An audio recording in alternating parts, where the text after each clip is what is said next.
Salve. Sì. I risultati dell'indagine condotta a livello nazionale da Greenpeace e i risultati dei numerosi studi effettuati dalla comunità medica e scientifica attestano in modo inequivocabile che la diffusione e la pericolosità dell'inquinamento da FAS dei terreni, delle acque e dell'aria ha raggiunto un livello di diffusione tale da rendere non rimandabile una restrizione alla produzione e al commercio di merci contenente FAS che va normata a livello nazionale e europeo.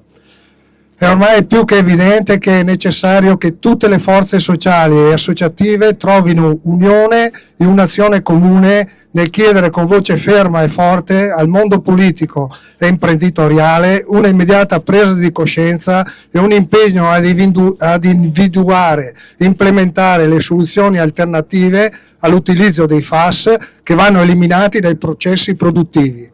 A livello europeo e nazionale vanno finanziate le attività di ricerca e sviluppo che portano all'individuazione di alternative all'utilizzo dei FAS che dovranno avere le caratteristiche di sicurezza per l'ambiente e la salute dei cittadini che solamente un serio processo di test può garantire.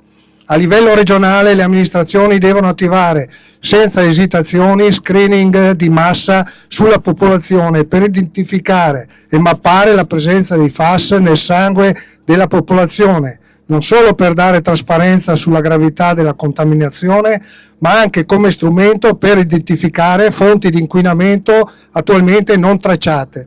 Le aree già contaminate da inquinamento da FAS vanno bonificate per contenere l'espansione delle sostanze nocive e per restituire alla cittadinanza spazi naturali indispensabili per una vita sana. Come dai cartelli non c'è più tempo per discutere, è rimasto solo il tempo di agire. Grazie. Grazie infinite.